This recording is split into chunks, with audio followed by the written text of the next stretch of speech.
Hello everyone, तो welcome back to our channel. तो आज की इस वीडियो में हम लोग पढ़ने वाले हैं अबाउट रिलेटिव डेंसिटी और ग्रेविटेशन वाले चैप्टर को जो इतने लंबे टाइम से चल रहा था उसको हम करेंगे वाइंड अप। तो relative density is the last topic of this chapter gravitation. तो आज के चैप्टर का नाम क्या है हमारा, आज के टॉपिक का नाम क्या है? Relative density. Relative density is our today's topic. ठीक है, अभी relative density क्या होता है? सबसे पहले हमें ये जानने के लिए डेंसिटी जानना पड़ेगा। डेंसिटी आप सब लोगों को पहले से थोड़ा बहुत याद है। डेंसिटी इक्वल्स टू क्या होता है? Mass by volume. Mass by volume मतलब कितने वॉल्यूम में कितना मास है, वो क्या होता है हमारा डेंसिटी। जैसे कि एक एग्जांपल ले लेते हैं, ये कोई एक गार्डन है और ये एक दूसरा गार्डन है। गार्डन कम बिकर ज्यादा लग रहा है, इमेजिन कर लो कि ये एक गार्डन है। अच्छा चलो इसको गार्डन का बिकर नहीं बनाती हूँ, ठीक है। मतलब एरिया समझ लो इन दोनों का सेम है।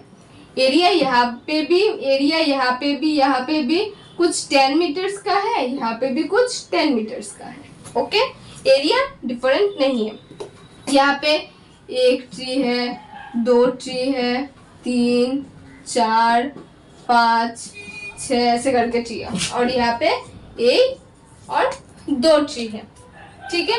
तो अब यहाँ ये ज्यादा डेंस है या फिर ये ज्यादा डेंस है? देखो सबसे पहले एरिया तो सेम है, मतलब ये नीचे वाला जो फैक्टर आता है वो तो दोनों में सेम है, लेकिन मास यहाँ पे 1, 2, 3, 4, 5, 6, 7 के लिए मास आ रहा है और यहाँ पे सिर्फ 2 के लिए मास आ रहा है। मतलब एक में 7 है और एक में 2 है, तो 7 ज्यादा हाई होगा या 2 ज्यादा हाई होगा? ऑब्वियसली 7, मतलब ये मोर डेंस है और ये लेस डेंस है, ठीक है। Same goes with volume. समझ, अभी इसको समझ लो कोई एक बीकर है, इस बीकर के अंदर कुछ हमने फिश डाल दिया। अभी ये जो मैंने ट्रीज बनाया था इसको आप फिश इमेजिन करो। यहाँ पे 7 फिशेज है और यहाँ पे 2 फिशेज है, तो यहाँ पे ज्यादा डेंस है या फिर यहाँ पे ज्यादा डेंस है? वॉल्यूम तो दोनों में ही सेम है। अगर वॉल्यूम सेम है तो मास के ऊपर डिपेंड करता है। तो मास क्या है, यहाँ पे ज्यादा है और यहाँ पे कम है, तो जिसका मास ज्यादा उसका डेंसिटी ज्यादा। और वॉल्यूम के साथ डेंसिटी इनवर्सली प्रोपोर्शनल, मास के साथ डेंसिटी डायरेक्टली प्रोपोर्शनल, क्योंकि ये डायरेक्ट कनेक्शन में है और ये इनडायरेक्ट कनेक्शन में है, इसलिए ये डायरेक्टली प्रोपोर्शनल और ये इनडायरेक्टली प्रोपोर्शनल, ठीक है। तो डेंसिटी के बारे में हमने पढ़ लिया। डेंसिटी क्या होता है? Mass upon volume. Density is mass upon volume. अभी ये रिलेटिव क्या बोलता है? हर एक जगह पे जब भी रिलेटिव का वर्ड आता है तो हम क्या बोलते हैं? मतलब कोई भी 2 एलिमेंट के बीच में रिलेशन क्या होता है? कोई भी 2 एलिमेंट हो जाओ, समझ लो ये पेन है और ये इसका कैप है, इन दोनों के बीच में रिलेशन क्या है कि ये दोनों एक दूसरे के अंदर जा सकते हैं। ऐसे इस बोर्ड का और मेरा रिलेशन क्या है कि ये बोर्ड मेरा काम आता है। मतलब कोई भी एक 2 चीज के बीच में जब हम रिलेशन ढूंढते हैं उसी को हम क्या बोलते हैं? रिलेटिव। कोई भी दो चीज के बीच में रिलेशन। तो अभी ये जो रिलेटिव डेंसिटी मतलब डेंसिटी जो है उसका रिलेटिव हम निकाल लें। दैट मीन्स इसका फॉर्मूला क्या होगा? Ratio of density of ratio of the density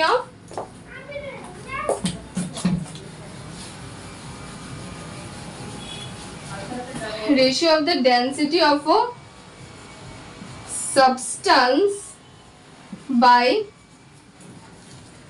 density of water, ठीक है। Ratio of density of a substance by density of water, ठीक है। अच्छा, यहाँ पे मैंने एक चीज के बारे में बात नहीं की, वो है हमारा यूनिट। डेंसिटी का यूनिट कैसे हम लिखते हैं? मास क्या होता है? केजी। और वॉल्यूम क्या होता है? Metre cube. वॉल्यूम क्या होता है? मीटर क्यूब, मतलब केजी पर मीटर क्यूब हमारा डेंसिटी होता है, ठीक है। और इसको हम रिप्रेजेंट किससे करते हैं, कैपिटल डी से भी कर सकते हो, स्मॉल डी से भी कर सकते हो, लेकिन जब आप लोग 11-12 में जाओगे तो डेंसिटी को हम रो से डिनोट करते हैं, ठीक है। ये क्या हो जाएगा, ये क्या हो जाएगा, इसके सिंबल्स, ठीक है। सो ये सब कुछ क्या हो गया हमारे डेंसिटी के बारे में।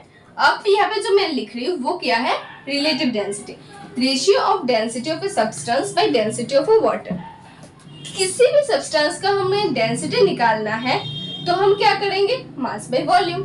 किसी भी सब्सटेंस का अभी हमें रिलेटिव डेंसिटी निकालना है तो density of a substance by density of water लिखेंगे। जैसे कि रिलेटिव डेंसिटी को मैं यहाँ पे R से लिख रही हूँ, relative density equals to density of a substance by density of water, density of substance by density of water, ठीक है। अभी डेंसिटी ऑफ सब्सटेंस क्या होता है, डेंसिटी इक्वल्स टू, इसको और तोड़ के हम ऐसे लिख सकते हैं, मास बाय वॉल्यूम होता है ना, mass of the substance by volume of the substance, या क्या है, डेंसिटी ऑफ वाटर, मतलब इनटू डेंसिटी मतलब mass of the water into volume of the water.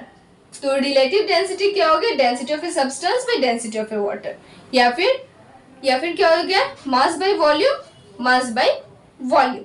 ऐसे भी आप इसको तोड़ के लिखना चाहो तो इस फॉर्मूला को भी यूज कर सकते हो, या फिर आपके पास अगर डायरेक्टली डेंसिटी गिवन है तो आप डायरेक्टली इस डेंसिटी से भी लिख सकते हो। ओके, ये तो हो गया हमारा ये वाला पार्ट। अभी इसका यहाँ पे मैंने यूनिट बोला था, तो यहाँ पे यूनिट क्या होता है, यहाँ पे यूनिट क्या होगा, क्योंकि ये रेशियो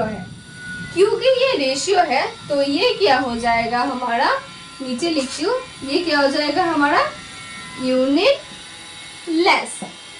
सामने कुछ कंस्ट्रक्शंस का काम चल रहा है तो थोड़ा बहुत ऐसे साउंड्स आ रहे हैं, लेकिन आप लोग पढ़ाई में कंसंट्रेट करो तो आपको कुछ भी बाहर का आवाज सुनाई नहीं देगा। ओके, इन सबको हम इग्नोर करके हम अपने पढ़ाई में आराम से कंसंट्रेट कर सकते हैं। ओके, तो ये यूनिटलेस क्यों होता है, सबसे पहले जैसे ये डेंसिटी किस में हो गया हमारा केजी, नीचे भी केजी है, तो ये यूनिटलेस क्यों होता है, यहाँ पे तो केजी है, यहाँ पे तो केजी है, तो केजी स्क्वायर होना चाहिए था, नहीं, ये कैंसिल, इस केजी से इस केजी कैंसिल हो जाता है। या फिर तुम यहाँ पे बोल सकते हो, यहाँ पे केजी है, यहाँ पे क्या है मीटर क्यूब, यहाँ पे भी मीटर क्यूब, और यहाँ पे केजी, देखो केजी से केजी कैंसिल, मीटर क्यूब से मीटर क्यूब कैंसिल, तो कैंसिल हो जाता है सब कुछ। चाहे आप इस फॉर्मूला में यूनिट बैठे हो या इस फॉर्मूला में यूनिट बैठे हो, हमेशा दोनों कैंसिल हो जाते हैं। इसलिए जब भी किसी भी चीज में हम रेशियो का बात आ जाता है तब वो क्या हो जाता है हमारा unit less, because it is a ratio of same substance, density, तो डेंसिटी का जो रेशियो ऊपर होगा वही तो नीचे होगा यूनिट, तो इसलिए ये क्या हो जाएगा हमारा यूनिट लेस। इसके लिए ये करो या फिर इसके लिए ये करो, सेम आता है यूनिट लेस। ओके, तो रेशियो क्या होता है, रेशियो मतलब रिलेटिव डेंसिटी क्या होता है, ratio of density of a substance by density of a water is our relative density. यहाँ पे लिख देती हूँ, या फिर आप पता चलेगा कि बाद में आप बोल रहे हो कि ये भी डेंसिटी का ही फॉर्मूला है, नहीं, इज कॉल्ड रिलेटिव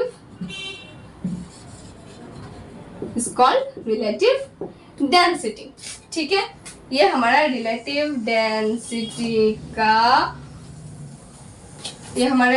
डेंसिटी का क्या हो गया, डेफिनेशन, और ये हो गया हमारा इसका फॉर्मूला, और ये होता है हमारा यूनिटलेस।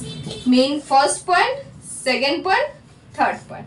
ओके, तो आज के लिए इतना ही। नहीं, और एक चीज है, अगर रिलेटिव डेंसिटी जो है वो ग्रेटर देन 1 हो गया और अगर रिलेटिव डेंसिटी जो है लेस देन 1 हो गया तो क्या होगा, अगर कुछ भी चीज का रिलेटिव डेंसिटी ग्रेटर देन 1 हो गया तो वो क्या हो जाएगा, सिंक कर जाएगा, और अगर ये लेस देन 1 होगा तो कुछ भी चीज फ्लोट कर जाएगा। ओके, ग्रेटर देन 1 होगा तो सिंक कर जाएगा, लेस देन 1 होगा तो फ्लोट कर जाएगा।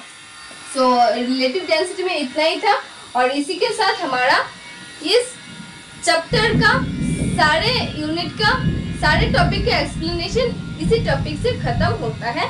पूरा चैप्टर देखने के लिए आप मेरा प्लेलिस्ट देख सकते हो। इसी वीडियो में मैं लास्ट में प्लेलिस्ट ऐड कर दूंगी, आप प्लेलिस्ट में चेक कर सकते हो, हर एक वीडियो है। अभी हमारा इस चैप्टर में क्या करना बाकी है, अबाउट एनसीईआरटी एग्जाम्पल्स, एनसीईआरटी के एग्जाम्पल्स बाकी है, एनसीईआरटी के बैक एक्सरसाइज बाकी है, वो भी हम लोग नेक्स्ट वीडियोस में ले लेंगे, कवर अप कर लेंगे। ओके, तो टॉपिक डिस्कशन इसी के साथ हमारा खत्म होता है। मैं फिर से एक बार बोल रही हूँ, रिलेटिव डेंसिटी होता है ratio of density of a substance by density of a water is called relative density. और सिर्फ डेंसिटी क्या होता है, यहाँ पे आप बोल सकते हो डेंसिटी ऑफ ए सब्सटेंस तो लिख दिया, डेंसिटी क्या होता है वही पता नहीं, तो इसलिए मैंने पहले डेंसिटी का भी बोल दिया। ठीक है, density is mass by volume, unit होता है केजी बाय मीटर क्यूब। इसको हम इस तीनों सिंबल से लिख सकते हैं। उसके बाद रिलेटिव डेंसिटी का फॉर्मूला भी बता दिया। रिलेटिव डेंसिटी का is a unitless because it is a ratio of two same substance, that is why it relative density is unitless. Okay, so that's all for today. Okay, अगर आपको मेरे videos अच्छे लगे हो तो लाइक, शेयर और subscribe करना बिल्कुल ना भूलिएगा। Thanks for watching.